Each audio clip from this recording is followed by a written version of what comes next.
Vivre exclusivement de la photographie en seulement 6 mois, c'est tout à fait possible. Je l'ai fait et je vais vous parler des techniques que j'ai utilisées pour y arriver.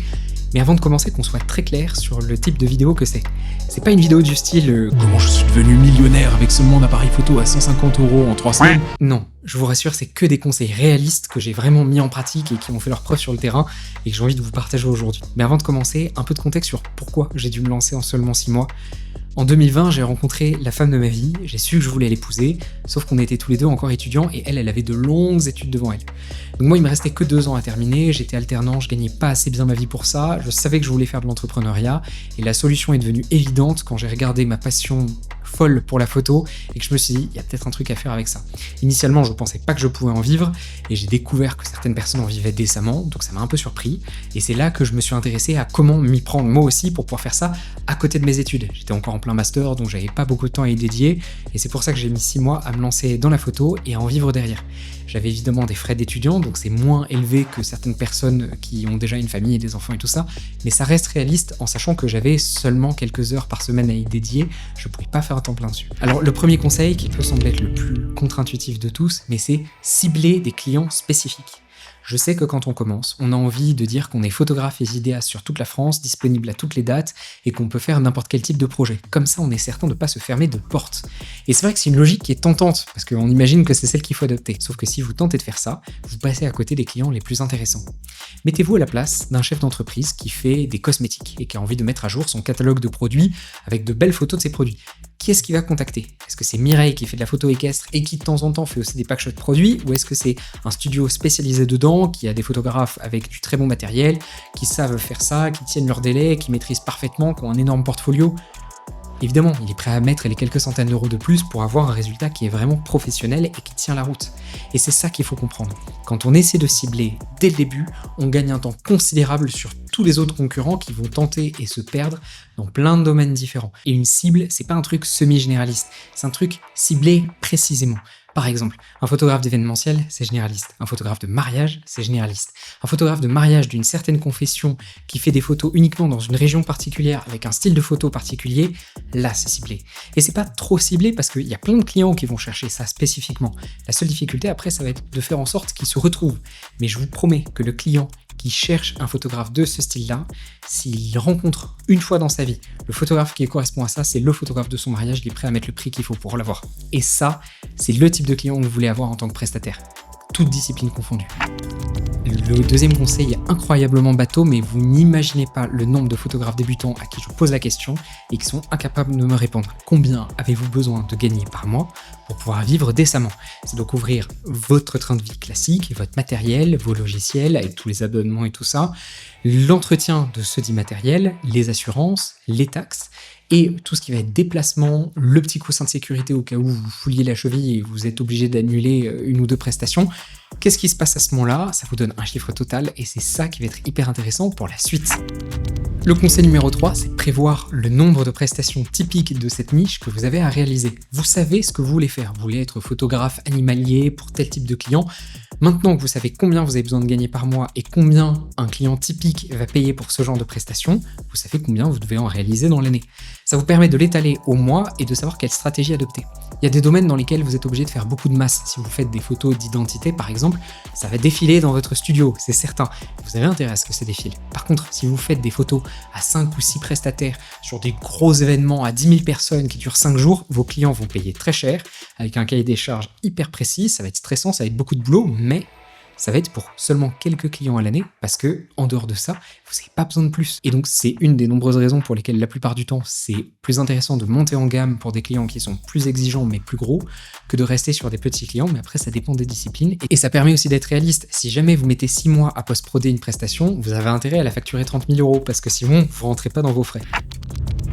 On va passer au conseil numéro 4, mais stop. Posez votre téléphone, vous n'êtes pas obligé d'annoncer au monde entier que vous allez devenir photographe pro et que vous cherchez votre premier client et que vous allez devenir excellent dans tel domaine. Avant toute chose, commencez à réfléchir à votre portfolio. C'est l'outil le plus efficace pour commencer à trouver des clients rapidement. Évidemment, si vous commencez à trouver des clients sans photos à leur montrer et que vous en faites pour eux, vous aurez des photos à montrer aux futurs clients. Le truc, c'est que même pour les premiers clients, ils vont quand même demander à regarder ce que vous faites. Si les seules choses que vous avez à montrer, c'est des photos qui n'ont rien à voir, Mireille avec ses photos de chevaux, ça peut être de très jolies photos, mais ça ne sera pas suffisant pour convaincre le client. Donc c'est important de mettre en scène au maximum le type de prestation que vous voulez réaliser pour pouvoir commencer à trouver des clients qui correspondent à ça. Si vous faites principalement du portrait ou du studio, il suffit d'embaucher votre famille ou vos amis et vous allez tout trouver. Si jamais c'est pour des prestations beaucoup plus techniques et complexes qui impliquent beaucoup plus de monde, des mariages, des prestations d'événementiel, des choses comme ça, alors là ça vaut le coup de trouver un professionnel et de lui proposer de l'accompagner gratuitement. Il y a aussi toutes les associations que vous pouvez contacter pour leur proposer de leur faire du travail gratuitement. Je sais que sur YouTube vous trouverez plein de vidéos qui vous disent de ne jamais travailler gratuitement, mais c'est une erreur éhontée. Quand on commence, le plus important c'est de se faire de l'expérience et d'avoir des photos à montrer, qu'importe qu'on travaille gratuitement. Et évidemment, au départ, vous allez déployer beaucoup d'efforts pour être très peu payé, donc techniquement, même votre communication, votre recherche de clients, tout l'apprentissage que vous allez devoir faire, d'une certaine manière, c'est déjà un apprentissage gratuit. Vous n'êtes pas payé pour ça, mais au fur et à mesure du temps, vous serez payé pour tous les efforts que vous avez investis au départ. Et c'est là que ça deviendra intéressant. Donc ne renoncez pas à des prestations parce qu'elles sont gratuites, prenez tout ce que vous pouvez tant que ça touche à votre niche. Et ça devient très intéressant. En parlant de contacter des pros pour leur demander de les accompagner en prestation, je préfère vous prévenir tout de suite, il y en a beaucoup qui vous enverront bouler parce qu'ils voient les nouveaux photographes comme de la concurrence. C'est triste à dire, mais si vous êtes photographe depuis un bon nombre d'années et que le moindre nouveau venu vous fait de l'ombre, alors ça vaut le coup de remettre en question vos talents en photo. Au passage, si vous regardez cette vidéo, c'est sans doute que vous vous intéressez à comment pouvoir à votre tour vous lancer en photo professionnellement parlant, ou en tout cas en hobby qui permettent de commencer à gagner un peu d'argent pour payer tout votre matériel. Et je comprends que ça doit être vraiment terrifiant de devoir tout apprendre, de la prise de vue à la post-production, à la composition, à la gestion des couleurs, au côté artistique, à derrière comment est-ce qu'on fait pour trouver des futurs clients, avoir une bonne communication, un bon marketing, les questions légales, est-ce que les photos vous appartiennent, est-ce que le client peut en faire ce qu'il veut, etc. Bref, tout ça, on l'a condensé en un manuel et une formation qui dure 1 année et qui est en distanciel et en présentiel avec un rythme qui est compatible avec un emploi ou des études. L'objectif, c'est de faire le maximum de photographes qui puissent en vivre. Ça fait déjà quelques années qu'elle fonctionne et qui a donné de bons résultats sur un certain nombre de pros qui pourront éventuellement témoigner. Il faudrait qu'on fasse une vidéo dessus. Mais bref, si ça vous intéresse, je vous mets le lien en description. Ça s'appelle École de Mallet. Vous avez toutes les infos sur la page. L'année reprend en octobre prochain, donc on en reparlera d'ici là. Mon conseil numéro 5, c'est de ne pas vous contenter de la communication traditionnelle. Quand on commence, ça semble évident de devoir communiquer sur Instagram et de montrer son meilleur travail pour trouver ses futurs clients. Mais ça suffit rarement, et en plus vous serez surpris du nombre de photographes pros qui ne communiquent pas du tout sur les réseaux sociaux et qui pourtant ont un carnet d'adresses complet et plein de demandes tout le temps. Il y a une raison à ça, c'est qu'en fonction des domaines que vous ciblez, le moyen de communication privilégié sera forcément différent, et puis d'un pro à l'autre, il va utiliser une autre méthode. Il y en a qui utilisent uniquement les avis Google pour trouver leurs futurs clients. Il y en a d'autres qui utilisent exclusivement les réseaux sociaux, ou alors un blog ou un site internet bien référencé. Il y en a qui se rendent uniquement sur des salons en personne pour pouvoir rencontrer leurs futurs clients. Bref, il n'y a pas une stratégie qui se ressemble, et le mieux pour commencer, c'est de se poser la question de où est votre cible, mais surtout de tester plein de trucs. Vous seriez surpris du nombre de photographes qui vivent très bien avec de la communication sur Facebook, alors qu'il me semble que le réseau social en lui-même est déjà un peu mort, et pourtant il y a des personnes qui arrivent à faire un carton dessus. Donc ne vous limitez pas à ça, quand vous commencez vous avez très peu de clients et donc beaucoup de temps à dédier à la communication, et surtout que comme personne ne vous connaît, ça vaut le coup de tenter un peu tout. Au fur et à mesure que vous aurez de plus en plus de clients et que vous aurez de moins en moins de temps, c'est là que ça sera intéressant de réduire un peu votre communication aux moyens qui vous rapportent le plus de clients pour devenir dominant dans ce domaine-là. Le dernier conseil qui est peut-être le plus important, c'est de tenir bon et de persévérer. Quand on regarde tout ce qu'il y a à apprendre, ça peut sembler vertigineux, mais le plus difficile, c'est de tenir bon face à l'adversité.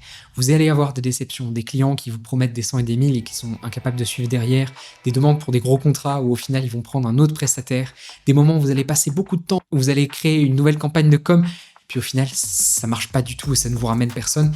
Et tous ces moments de doute où vous vous réveillerez avec la boule au ventre et vous saurez pas où donner de la tête, ces moments-là sont des moments hyper précieux et difficiles par lesquels passent tous les entrepreneurs qui se lancent dedans.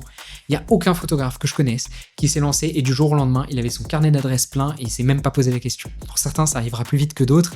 C'est beaucoup de travail, de la rigueur et un peu de chance. Mais concrètement, le travail paye et je vous promets qu'il paye. On peut vivre confortablement de la photo, c'est tout à fait possible. Ayez confiance, gardez le cap et vous ne serez pas déçus. Et avant de terminer cette vidéo, je tiens à insister sur le fait que ça sert à rien de vous contenter de mauvaises excuses. Vous aurez forcément une petite voix qui va vous dire que vous avez sans doute pas un assez bon matériel pour vous lancer ou comme ça, mais je vous promets qu'il y a besoin de très peu pour commencer à vivre de la photo. Vous pourriez être surpris par ça. J'ai fait une vidéo dessus récemment, donc je vous la mets en carte ici. Mais bref, je vous retrouve dans la prochaine vidéo et n'hésitez pas à mettre en commentaire le sujet que vous aimeriez que je traite dans la prochaine vidéo parce que vous êtes peu nombreux, donc votre voix a une très grande influence. Je réponds à chacun d'entre vous, je vous lis tous. Je vous dis à la prochaine vidéo, à très bientôt, ciao.